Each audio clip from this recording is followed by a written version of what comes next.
जब बात आती है हमारे देश की तो स्वाभाविक बात है, देश से बढ़ के दुनिया में कुछ भी नहीं हो सकता। बिजनेस, व्यापार, ये सब तो होता रहेगा, कोई बड़ी बात नहीं है। लेकिन ये जो ऑपरेशन सिंदूर हुआ है या जो इस तरह से हमारे टूरिस्ट पे हमले हुए हैं, इसको तो बर्दाश्त नहीं किया जाएगा। और जो देश बिल्कुल पाकिस्तान का सपोर्ट करेंगे, चाहे वो कोई भी कंट्री हो, हम उनका बिल्कुल पूरा विरोध करेंगे और उनके अगेंस्ट आएंगे। और उनका कुछ भी ना ही, चाहे वीजा हो, टिकट हो, पैकेज टूर हो, होटल बुकिंग, कोई भी रिलेटेड हम लोग कोई काम नहीं करेंगे। इंडिया का टूरिस्ट मुझे लगता है कि आज के डेट में हर देशों में जाता है। मतलब ये कहना गलत होगा कि किसी देश में हमारी भागीदारी नहीं है। हर जगह पे आज आपको इंडियन रेस्टोरेंट मिलेंगे, इंडियन टूरिस्ट मिलेगा। तो मुझे लगता है कि सबसे अधिक अगर टूरिज्म कोई ट्रैवल करता है तो चाइनाइज और इंडियंस ही करते हैं। मुहिम चलाई जा रही है कि जिन देशों ने इस पाकिस्तान का सपोर्ट करा है, उन सारे देशों के ना तो हम लोग कोई वीजा कर रहे हैं, ना तो हम कोई एयर टिकट कर रहे हैं। हम लोग इसको पूरा विरोध कर रहे हैं और खुल के इस बात का सपोर्ट कर रहे हैं। ऑपरेशन सिंदूर हुआ तो पाकिस्तान एक्सपोज हो गया। पाकिस्तान के साथ साथ एक्सपोज हुए वो देश जिन्होंने पीछे के रास्ते पाकिस्तान को समर्थन दिया था। ऐसे कुछ देशों के बाइकआउट की मुहिम अब हिंदुस्तान में चल रही है। तुर्की, अजरबैजान सरीखे ऐसे बहुत सारे देश हैं जिसको लेकर के अब पूरे हिंदुस्तान में आवाज उठ रही है कि इन देशों का बाइकआउट होना चाहिए। हमारे साथ बातचीत करने के लिए महेंद्र सिंह जी हैं, ट्रैवल एजेंसी के बहुत जानकार व्यक्ति हैं, एक्सपर्ट हैं। उन्हीं से जानते हैं सर, इस तरह के बाइकआउट की मुहिम का कितना असर पड़ा है और अभी क्या कंडीशन है? जी sir, thank you so much. आपने मेरे से पूछा, बिल्कुल सही बात है।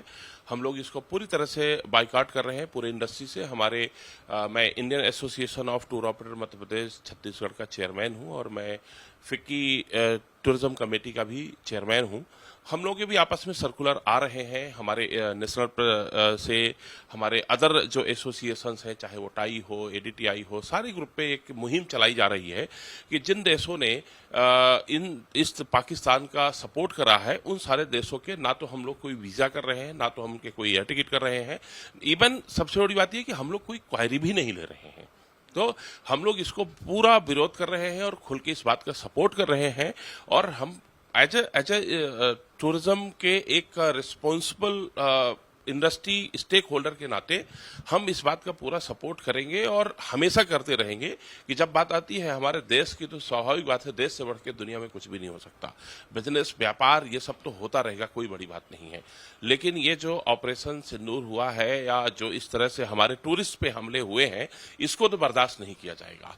और जो देश बिल्कुल पाकिस्तान का सपोर्ट करेंगे, चाहे वो कोई भी कंट्री हो, हम उनका बिल्कुल खुला विरोध करेंगे और उनके अगेंस्ट आएंगे।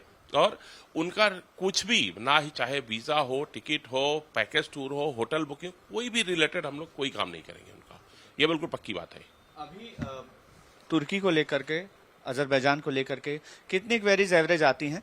केवल आपके यहाँ नहीं, इवन इंडस्ट्री में तुर्की और अजरबैजान के टूरिज्म की इस समय क्या स्थिति है? मतलब इस ऑपरेशन से पहले क्या स्थिति थी? नहीं, देखिए, ऑपरेशन के पहले बिल्कुल सही बात है, अच्छी खासी स्थिति हुआ करती थी। कुछ नहीं तो कम से कम अगर मैं मध्य प्रदेश की ही बात करूं तो अजरबैजान और टर्की को मिला दो तो एटलीस्ट 10% का टूरिज्म तो जाता ही जाता था उनको भी, ठीक है। और एक ठीक ठाक स्टेक रखते थे, बिकॉज इंडिया एक बहुत बड़ा बायर है। क्योंकि इंडिया का टूरिस्ट मुझे लगता है कि आज के डेट में हर देशों में जाता है। मतलब ये कहना गलत होगा कि किसी देश में हमारी भागीदारी नहीं है। हर जगह पे आज आपको इंडियन रेस्टोरेंट मिलेंगे, इंडियन टूरिस्ट मिलेगा।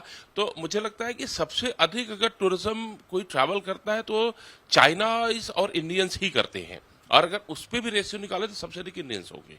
तो ये बात बिल्कुल सही है कि हमारे यहाँ से पहले अभी तक काफी अच्छा था, लेकिन यह ऑपरेशन सिंदूर के बाद मुझे लगता है कि जीरो बिजनेस पे चले जाएंगे। हाँ, क्योंकि पूरी इंडस्ट्री इसके अगेंस्ट में आ रही है, पूरे इंडस्ट्री इसके फेवर में आ रहा है कि हम लोग इनका बाइकआउट करेंगे। अभी फिलहाल ये कहना गलत नहीं होगा कि हमारे टूरिस्ट के पैसे से हमारे ही देश के खिलाफ षड्यंत्र किया गया? बिल्कुल बिल्कुल आप कह सकते हैं। इस तरह की घटना जो हुई है, बिल्कुल हम इस बात को कह सकते हैं ऐसा। क्योंकि भाई आके तो आखिरी में हमारे यहाँ ही करे ना भाई। आज हमने यहाँ से टूरिस्ट जो हमारा गया, उन देश में जाके अपना पैसा खर्चा किया, अपनी सारी चीजें वहां पे, यहाँ इस देश का पैसा उस देश में जाके खर्चा किया। देखिए, कोई भी जब टूरिज्म बढ़ता है, चाहे हमारे देश का हो या विदेश में हो, कहीं पे भी हो, उस देश की इकोनॉमी तो ग्रोथ होती है। और अगर उस देश से वहां से लाया गया पैसा अगर इस तरह की चीजों में यूज हुआ है तो बिल्कुल हम इस बात को कह सकते हैं कि भैया हमारे यहाँ का कुछ तो शेयर होगा। 100% ही कुछ बुकिंग्स कैंसिल भी हुई हैं। बिल्कुल हुई है, बहुत सारी बुकिंग कैंसिल हुई है। कुछ जो क्वायरी थी लोगों ने ऑटोमेटिकली भी बंद किया है, और कुछ हम लोग उसको सपोर्ट कर रहे हैं कि साहब हम कोई क्वायरी ही नहीं ले रहे हैं। कोई मेरे को जैसे पूछता भी है कि अजरबैजान का सस्ता टूर होता है या टर्की का भी अपना सस्ता टूर है, तो हम उसको मना ही कर देते हैं कि साहब होगा, आप कहीं और से कर लीजिए। हम लोग इंडस्ट्री के जिम्मेदार व्यक्ति होने के नाते हम बिल्कुल भी नहीं कर रहे हैं। एक आखिरी सवाल, इस ऑपरेशन सिंदूर के बाद ये जो घटनाक्रम कश्मीर में हुआ पहलगाम में, उसके बाद टूरिज्म इंडस्ट्री पर कितना फर्क पड़ा है? कहाँ कहाँ के टूरिस्ट जो हैं वो कम हो गए हैं? कश्मीर और जो आसपास के इलाके हैं, क्या वहां से भी टूरिज्म कम हुआ है? बुकिंग्स कैंसिल हुई हैं? सर ये टूरिज्म एक इतना सेंसिटिव मुद्दा होता है सर, क्योंकि टूरिज्म एक ऐसी चीज है कि जो सिर्फ का आपको ये नहीं कहता कि साहब आप क्या बोलेंगे उसको, कि ये नेसेसिटी नहीं है। हॉलीडे ये होता है कि आदमी जब अपने सारे बेसिक्स से पूरा होता है तब घूमने जाता है, और घूमने जब जाता है आदमी तब उसमें पीस चाहिए होता है।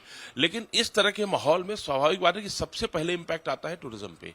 कुछ भी आप दुनिया में हो जाए, चाहे अभी हम लोग कोरोना को झेल रहे थे, अभी इतनी बड़ी ये आपदा आ गई, ये जो टेररिज्म अटैक हुआ, सबसे पहले सर हकीकत में आपको बताऊं 70% बुकिंग कैंसिल हो चुकी है। हाँ, नॉट इवन, क्योंकि लोगों के अंदर एक डर है।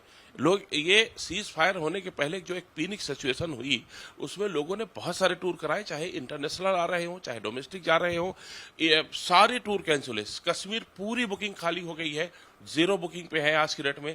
ऐसे ही पहाड़ों की सारी बुकिंग हो गई है जो सीमावर्ती है।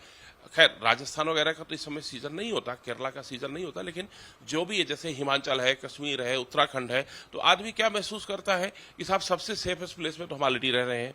वही मध्य प्रदेश अपने देश का सबसे सेफेस्ट स्टेट है, राइट। तो अगर आप देखें तो सब रह ही रहे हैं। इवन पैनिक तो सिचुएशन ये भी हो गई थी कि लोगों जिनके बच्चे दिल्ली बॉम्बे में नौकरी कर रहे थे उनको भी वापस बुला लिया कि भैया आ जाओ, कम से कम घर पे रहोगे, अपने सामने रहोगे। तो ये बहुत बड़ा इंपैक्ट हुआ है सर टूरिज्म। और इतना सेंसिटिव होने के नाते हम लोग कई बार फ्रस्ट्रेट भी होते हैं। यार देखो, कोविड आया तो लॉकडाउन लग गया, 4 साल कैसे हम लोगों ने सरवाइव करा। उसके बाद अब ये समस्या आ गई, तो आप समझिए कहीं ना कहीं टूरिज्म की कमर टूट जाती है।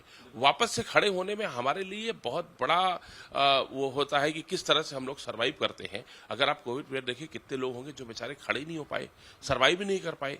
तो ये है तो बहुत बड़ी समस्या है सर। टूरिज्म में सबसे बड़ा इम्पैक्ट अगर अभी भी किसी को पड़ा है तो टूरिज्म इंडस्ट्री को पड़ा है। तो टूरिज्म इंडस्ट्री पर असर पड़ा है, लेकिन इस पूरे घटनाक्रम पे जब तुर्की और अजरबैजान सरीखे मुल्कों का नाम सामने आया, तो टूरिस्ट ऑपरेटर्स ने यह तय किया है कि ऐसे देशों के साथ किसी भी तरह का बिजनेस नहीं किया जाएगा, किसी भी तरह का टूरिज्म वहां पर नहीं होना चाहिए, और इसीलिए सारी बुकिंग्स कैंसिल भी हो गई हैं। और इसके अलावा नई क्वेरीज जो आ रही हैं उनको भी मना किया जा रहा है। फिलहाल तुर्की के साथ किसी भी तरह का रिलेशन खासतौर पर टूरिज्म में नहीं रखा जाएगा। कैमरा यशवंत के साथ मखरन काली, टाइम्स ऑफ भारत, भोपाल।